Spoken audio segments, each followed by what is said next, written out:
मैं doctor S Bhardwaj, सहायक प्राध्यापक अर्थशास्त्र, शासकीय MMR PG महाविद्यालय चांपा, जिला जांजगीर चांपा, छत्तीसगढ़ मैं पदस्थ हूँ। मैं स्नातकोत्तर अर्थशास्त्र के कक्षाओं के लिए अंतर्राष्ट्रीय व्यापार एवं वित्त जो पेपर है उनके अंतर्गत ऑडियो लेक्चर्स मैंने तैयार किया है। इनको मैं प्रस्तुत करूंगा ऑडियो लेक्चर्स को। MA second semester paper 4th international trade and finance विषय के अंतर्गत यूनिट 5 है, जिसमें मैंने निर्यात संवर्धन के साधन भारत के संदर्भ में टॉपिक को प्रेजेंट करूंगा। Instrument of export promotion. जब दो देश या अधिक देशों के मध्य व्यापार किया जाता है तब उसे अंतर्राष्ट्रीय व्यापार कहते हैं। अंतर्राष्ट्रीय व्यापार आज की आवश्यकता है। शायद ही कोई देश हो जिसे आज इसकी आवश्यकता न हो। इस व्यापार में माल एवं सेवाओं गुड्स एंड सर्विस का आदान प्रदान होता है। जो देश अन्य देशों को माल भेजते हैं वह निर्यात कहलाता है तथा अन्य देशों से माल मंगाते हैं वह आयात कहलाता है।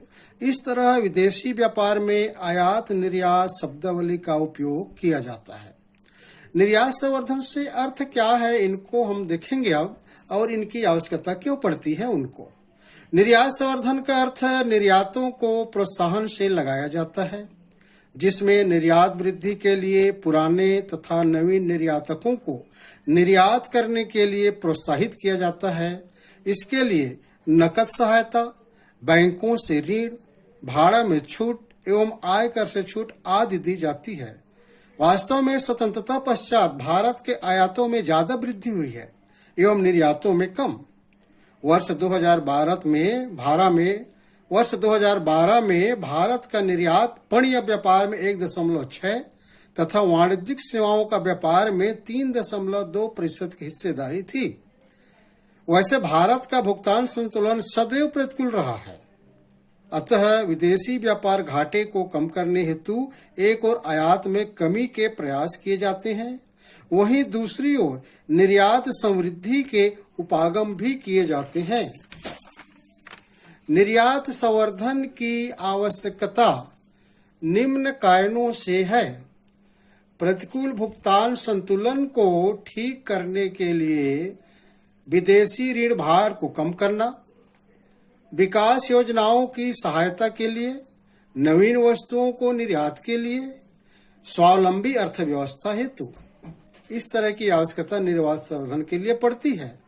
निर्यात संवर्धन के अब देखेंगे कि निर्यात संवर्धन के जो इंस्ट्रूमेंट्स है, साधन, वास्तव में निर्यात संवर्धन के जो इंस्ट्रूमेंट है वह सरकार के द्वारा क्या क्या संस्थाएं बनाया गया है, क्या सुविधाएं दी गई, क्या उपागम किए गए, क्या उपाय किए गए, यह इनके निर्यात संवर्धन के साधन के अंतर्गत आते हैं। स्वतंत्रता पश्चात निर्यात वृद्धि के लिए भारत सरकार सतत प्रयत्नशील है। इस हेतु कई समितियों का निर्माण भी किया गया, जैसे गोरवाला समिति 1939 में, डिसूजा समिति 1957 में, मुदालियर समिति 1961, अलेक्जेंडर समिति 1977 तथा टंडन समिति 1980।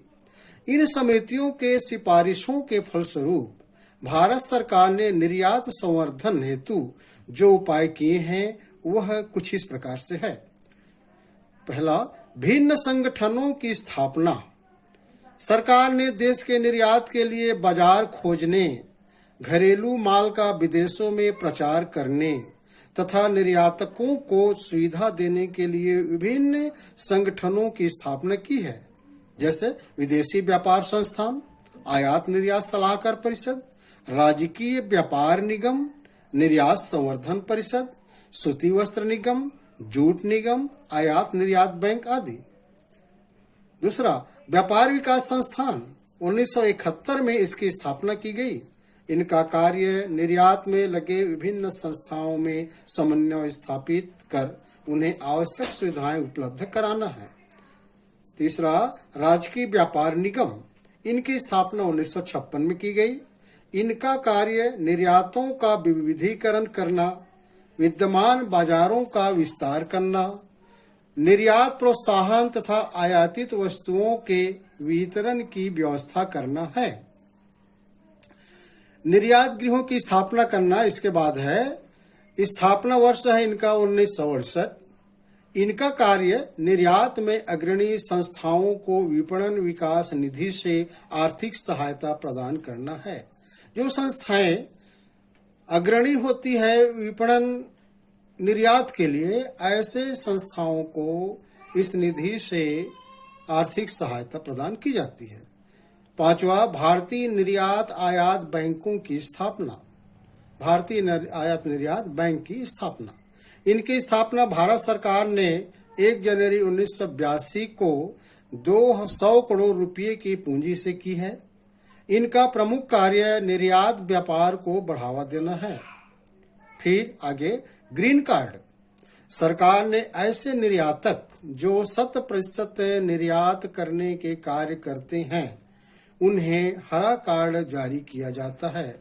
जो अपना प्रोडक्ट करता है, जो उत्पाद करता है, ऐसे उत्पादक जो 100% निर्यात करता है उन्हें ग्रीन कार्ड जारी किया जाता है।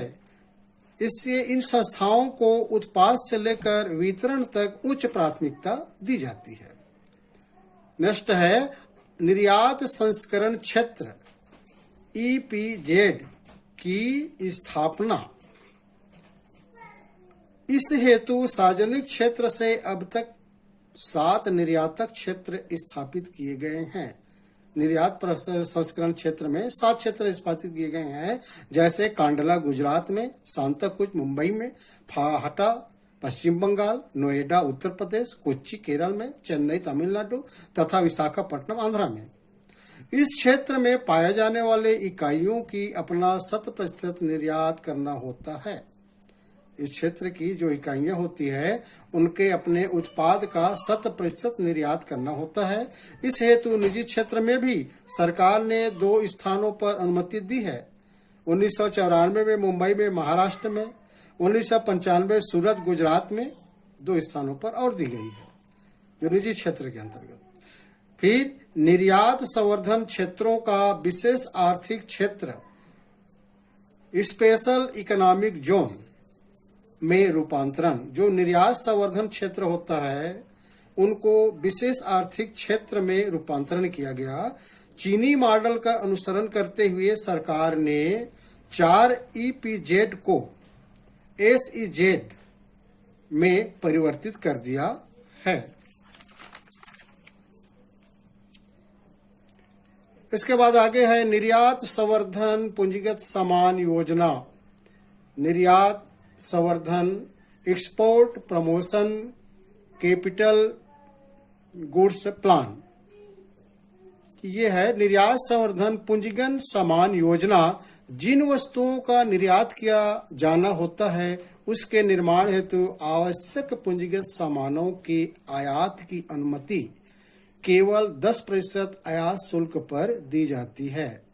जिन वस्तुओं को देश में बनाना होता है, निर्माण करना होता है, उनसे संदर्भित जो पूंजीगत सामान होता है उनकी आयात की अनुमति केवल 10% आयात शुल्क पर दी जाती है।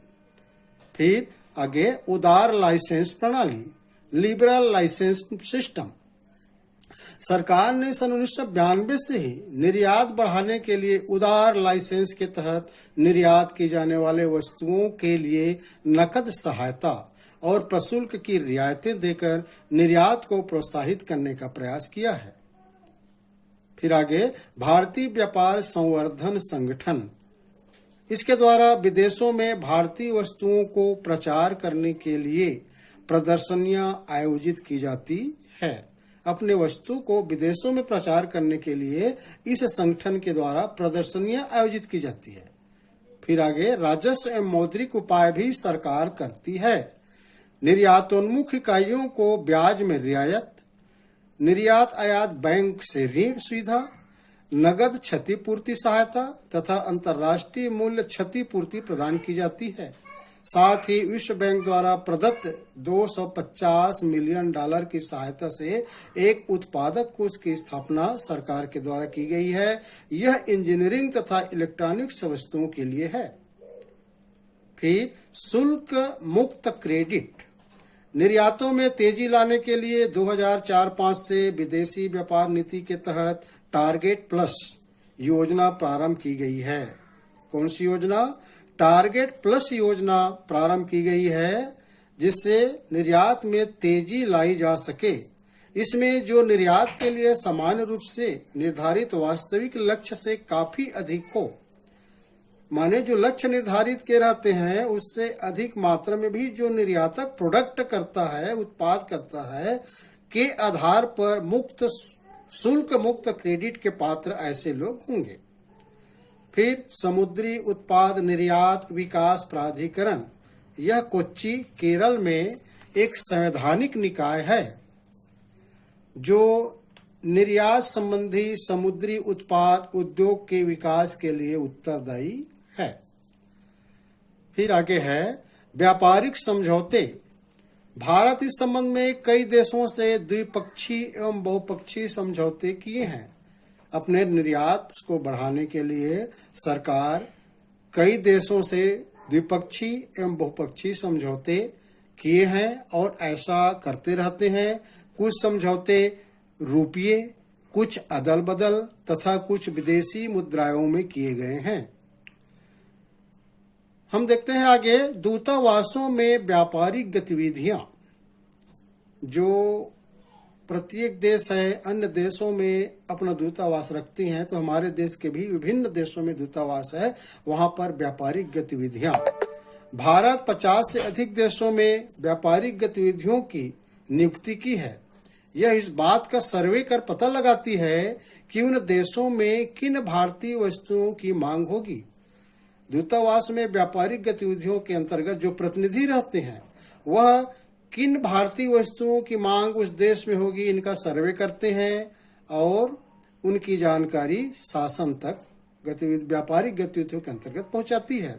आगे राष्ट्रीय निर्यात बीमा खाता योजना। राष्ट्रीय निर्यात बीमा खाता योजना भारत सरकार ने 2006 से निर्यात को बढ़ावा देने के लिए राष्ट्रीय निर्यात बीमा खाता योजना प्रारंभ की है।